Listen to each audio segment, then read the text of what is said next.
Bonjour. Le thème du jour, est-ce qu'on peut associer spiritualité et entreprise? Dans le sens entreprendre. Parce que dans un monde comme le nôtre, les choses sont souvent très binaires, c'est ou ça.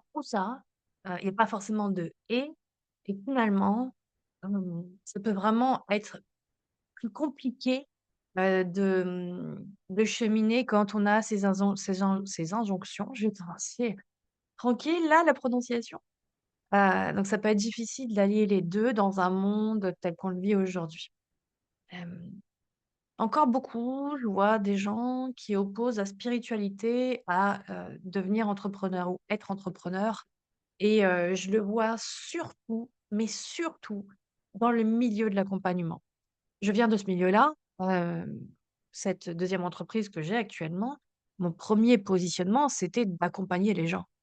Et j'opposais en fait l'accompagnement humain, à l'entrepreneuriat. Quand je dis que je l'opposais, c'est-à-dire que mon statut juridique existait, que je respectais la loi, heu, mais quand même, il y avait une certaine opposition intérieure sur le fait de vouloir faire cheminer l'autre, vouloir qu'il puisse vraiment se transcender, transmuter des choses et demander un paiement pour ça, et avoir un système qui permet que les gens, viennent et deviennent des clients, hem et avoir une petite contraction à chaque fois qu'il fallait faire une facture, ou que quelqu'un avait, une objection, c'est-à-dire une peur, hein, parce que c'est ça une objection, et que je me voyais baisser le tarif ou faire du gratuit au mépris de ma propre valeur et cetera et cetera.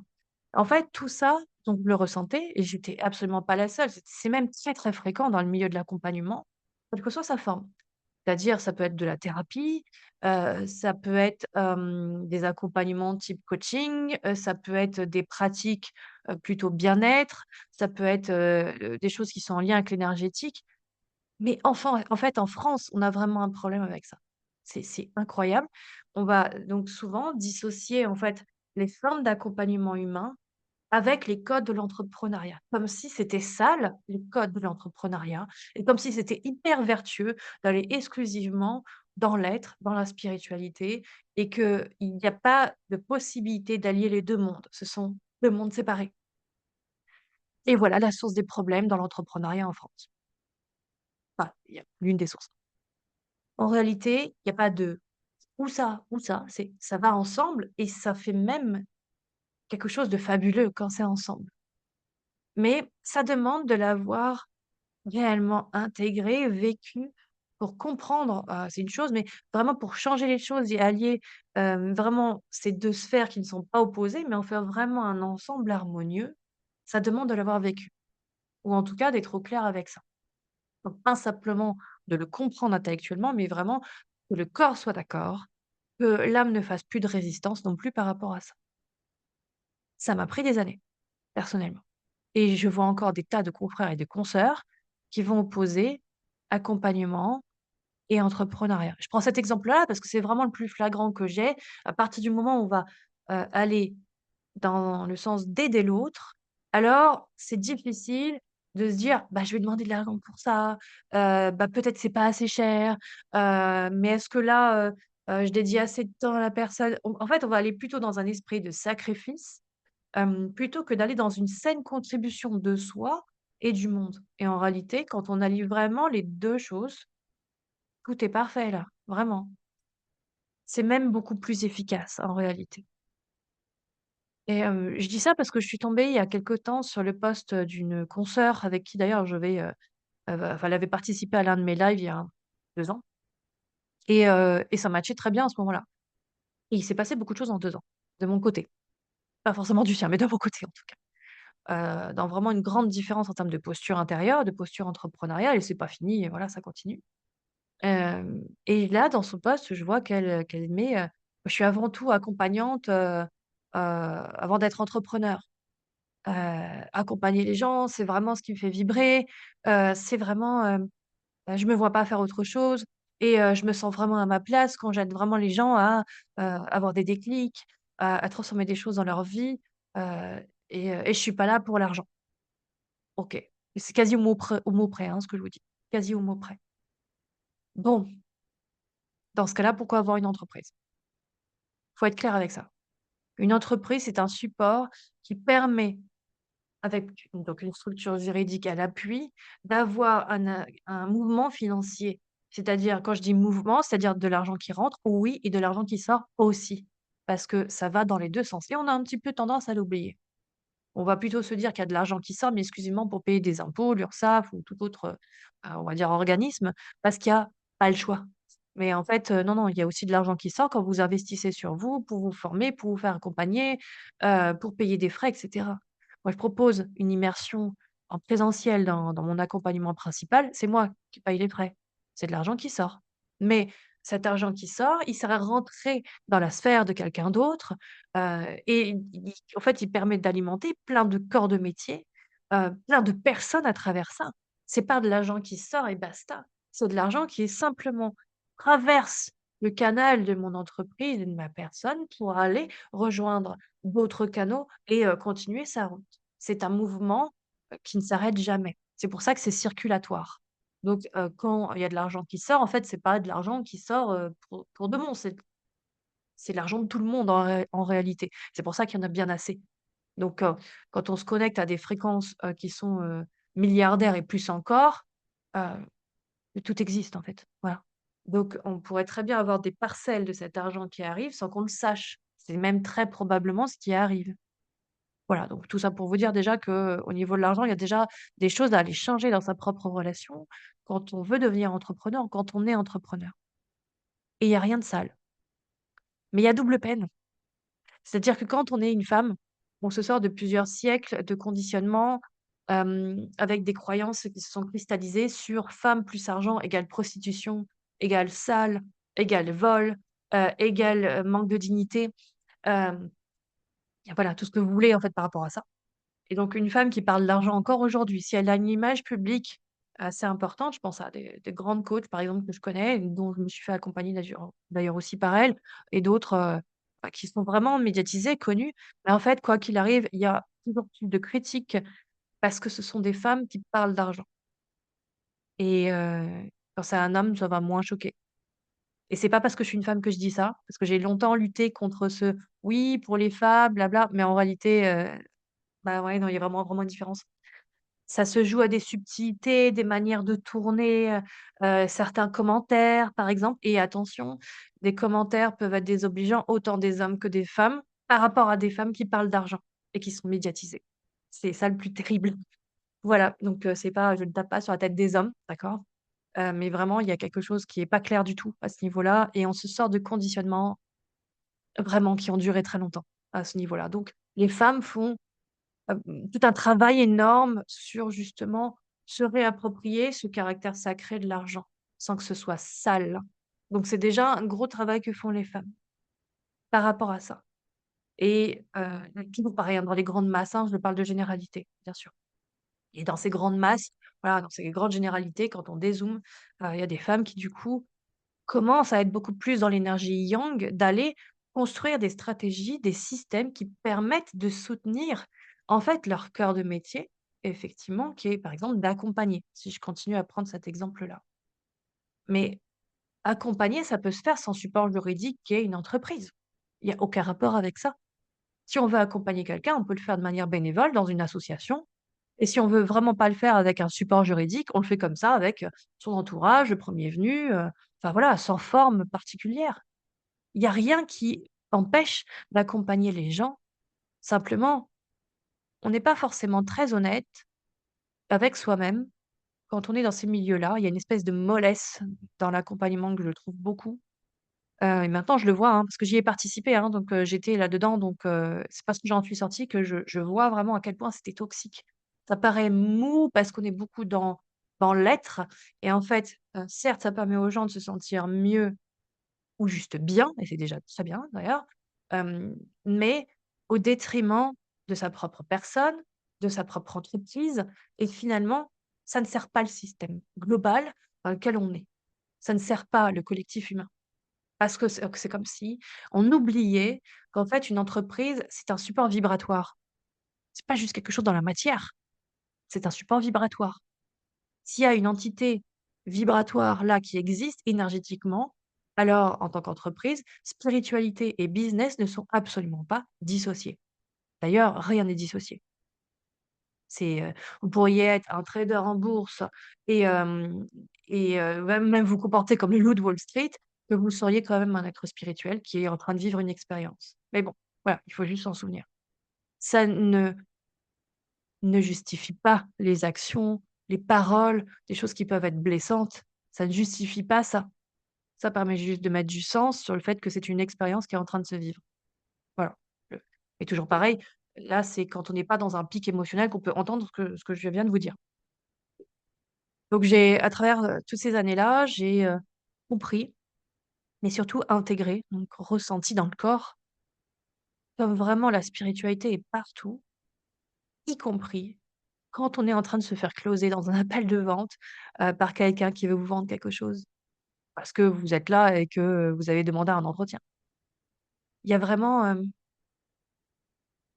dans la structure même, en fait, de la vente, il y a des choses qui sont éminemment spirituelles et ça reste un processus qui est foncièrement humain. Maintenant, avec quelle intention on utilise des procédés, des techniques, des méthodes, des approches, c'est toujours une question d'intention. Mais la technique, la méthode, l'approche, elle est neutre. Il y a rien de mauvais là-dedans. Et donc, pour ma part, il aura fallu que je repasse encore par différentes situations pour vraiment que j'intègre ça en profondeur. Et rien que là, ça va me faire traverser une nouvelle couche de loyauté envers les confrères, les consoeurs qui n'auront pas fait ce taf-là, qui n'auront pas fait un travail en profondeur sur l'apaisement des énergies yin, des énergies yang dans l'entrepreneuriat, qui n'auront pas fait la paix avec la structure et l'intuition, donc le mental et l'intuition, avec la stratégie, avec l'argent, avec la vente, avec, hem, les émotions, la tenue du cadre, heu, enfin, en fait, ça va me faire traverser ces couches de loyauté. C'est une nouvelle couche que j'avais déjà traversée à plusieurs reprises. Là, ça me fait traverser un nouveau palier. Voilà. C'est toujours comme ça. Quand on fait vraiment le taf, on traverse des couches comme ça et c'est pas agréable et c'est difficile. Ça peut même être douloureux. Ça peut prendre plus ou moins de temps, ça dépend. Mais il y a toujours un cadeau où on en ressort grandi après. Et donc moi, j'en suis là, sur cette nouvelle couche de loyauté que je m'apprête à traverser. Je sais que je l'ai déjà fait. Du coup, je suis beaucoup plus forte qu'avant, donc en fait, ça me pose pas vraiment de problème. Mais ce sera pas forcément agréable, c'est sûr. Mais en tout cas, hem, je vois comme la posture intérieure, c'est quelque chose qui se déploie à l'intérieur de soi et qui donne des résultats dans la matière. Quand on est en contradiction intérieure, qu'on dit qu'on veut accompagner les autres dans leur cheminement, mais qu'on est soi-même en négation de certains aspects de la vie, bah, du coup, il y a plein d'aspects de la vie de l'autre qui pourront pas changer parce que soi-même, on n'aura pas traversé ça. C'est pour ça que l'entrepreneuriat, c'est pour moi une voie royale de transformation, de transmutation, parce qu'elle nous pointe du doigt des choses qu'on peut plus du tout ignorer. C'est pour ça que c'est éminemment spirituel et c'est pour ça que les 2 mondes ne sont pas opposés. Je dis 2 mondes, mais c'est vraiment des éléments de langage, vraiment comprenez qu'il y a un grand tout. C'est pas séparé, c'est pas dissocié, voilà. Donc là-dessus, moi, par exemple, voilà, je vais, là, très bientôt avoir un entretien avec une personne qui était intéressée par une prestation. J'ai ma structure d'entretien. Quand je dis ma structure, c'est-à-dire que j'ai un cadre, je sais ce qui est possible à l'intérieur de ce cadre. Il est quand même assez souple et large, donc je mets pas des cadres étroits et rigides, heu, mais il existe. Mais excusez-moi. Hem et dans ce cadre, il y a des choses qui sont possibles, des choses qui ne le sont pas. Quand je dis possible, c'est-à-dire que je suis en capacité, hem, de mener et d'autres que je ne suis pas en capacité de faire, des choses que je veux faire, ou en tout cas que j'ai envie de faire, d'autres que je n'ai pas envie de faire, des choses qui sont acceptables au niveau éthique, d'autres qui ne le sont pas pour moi.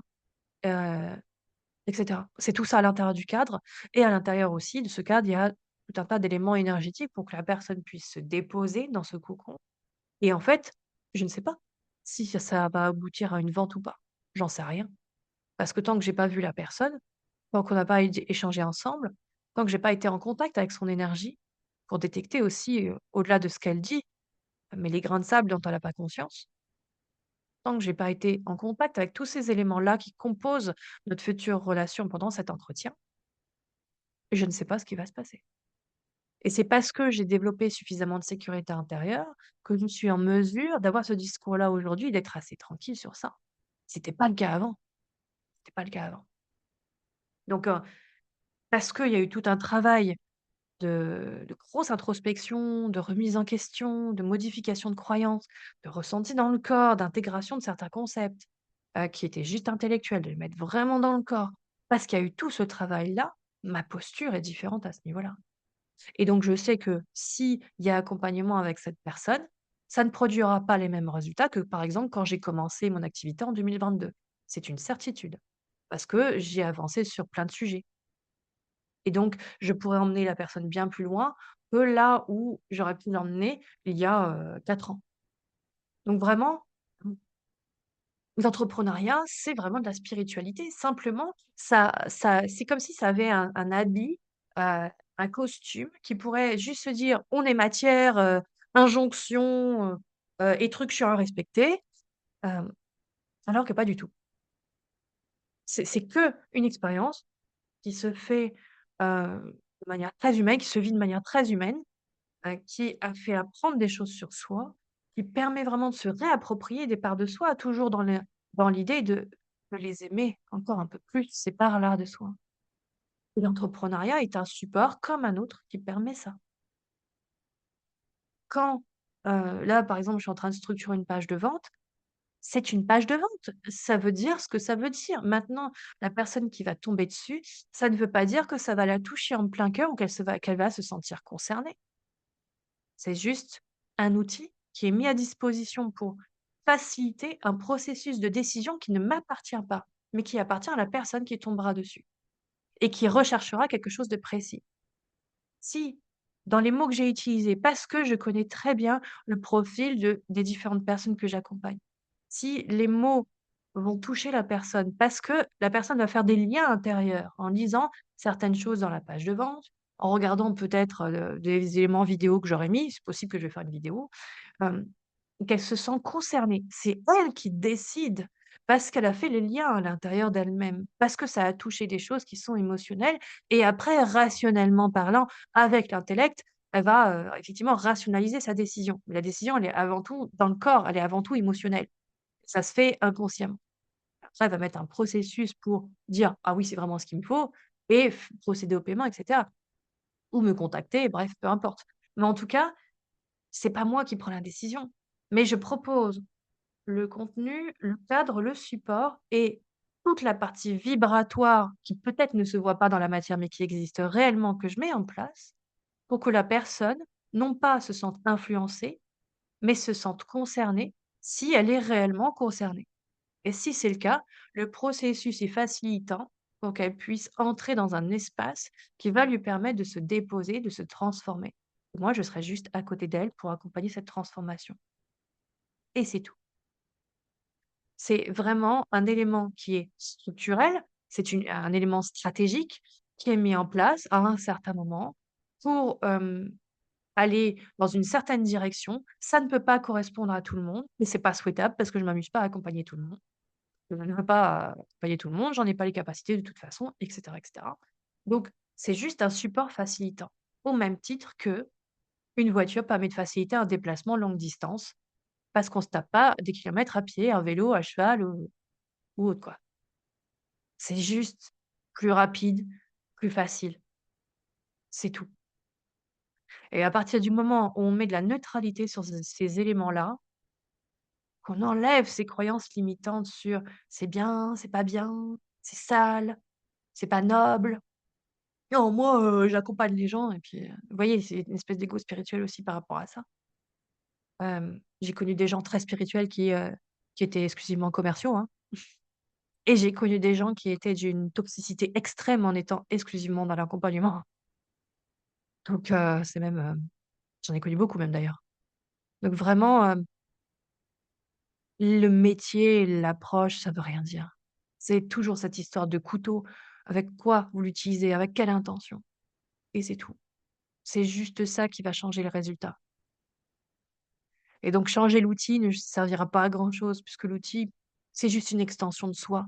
C'est un support facilitant. L'argent est un support facilitant. La structure juridique est un support facilitant. Les chiffres sont un support facilitant, la gestion, la compta. Si je peux vous dire de plus. Le marketing est un support facilitant et ainsi de suite. Donc vraiment, tout ça, ce ne sont que des prétextes pour vivre des expériences spirituelles. On met des mots dessus, on estime avec son ego que c'est vertueux ou pas de vivre ces choses-là, mais en fait, on vit tout le temps des expériences spirituelles. C'est simplement que, hem, notre ego aime bien mettre en valeur des éléments qui l'arrangent et quand on est dans l'accompagnement, on déteste parler d'ego, on dit même que c'est très mal, très mauvais et cetera. C'est moins vrai dans d'autres domaines, mais vraiment dans l'accompagnement, c'est une plaie, quoi. Et je vous dis ça vraiment, je suis passée par là. J'ai perpétué aussi ça. J'ai même dit des conneries à des clients par rapport à ça, parce que j'ai même, véhiculé des concepts aussi là-dessus. Et donc c'est parce que j'en suis sortie que je vois, waouh, c'était toxique. Mais c'était une expérience humaine aussi, qui était vécue pour me permettre d'élargir aussi ma conscience. C'est pour ça que même avoir dit des conneries aux gens, en fait, c'était comme une expérience. Et ça veut pas dire que derrière, les gens n'ont pas, changé leurs croyances ou voilà. C'est pas parce qu'on dit des choses que les gens se les approprient, les prennent forcément pour vraies et cetera. Donc voilà, spiritualité et business, ce ne sont pas 2 mondes différents. En fait, c'est la même chose. Simplement, la forme est particulière. Elle est, hem, composée de différents éléments dans l'entrepreneuriat, heu et en même temps, elle va être composée de différents éléments, quand c'est, qu'est-ce que je peux vous donner? Une expérience en tant que salarié. C'est aussi une expérience spirituelle. En fait, il y a pas du tout de séparation, du tout. Mais ça, c'est possible peut-être de le comprendre intellectuellement. Moi, je l'ai longtemps compris par les idées, par l'intellect, par les concepts, mais je l'avais pas vécu et je le vis depuis plusieurs années de différentes façons, aussi de différentes intensités. Ça me fait visiter plein d'aspects, en fait, du business, et je sens que, plus ça va aller loin en termes de chiffres, plus je vais explorer de la spiritualité plus marquée, plus visible encore. Et en même temps, pour explorer des paliers financiers, il faut déjà que moi-même, j'aille relâcher des choses encore, hem, que j'aille voir les parts de moi que je suis pas allée voir. Vous voyez, c'est toujours dans le même sens. C'est, c'est toujours une histoire entre soi et soi, tout le temps, voilà. Donc, spiritualité et business, ce ne sont pas des gros mots. À partir du moment où vous l'avez déjà vécu, corps, vous savez de quoi je parle.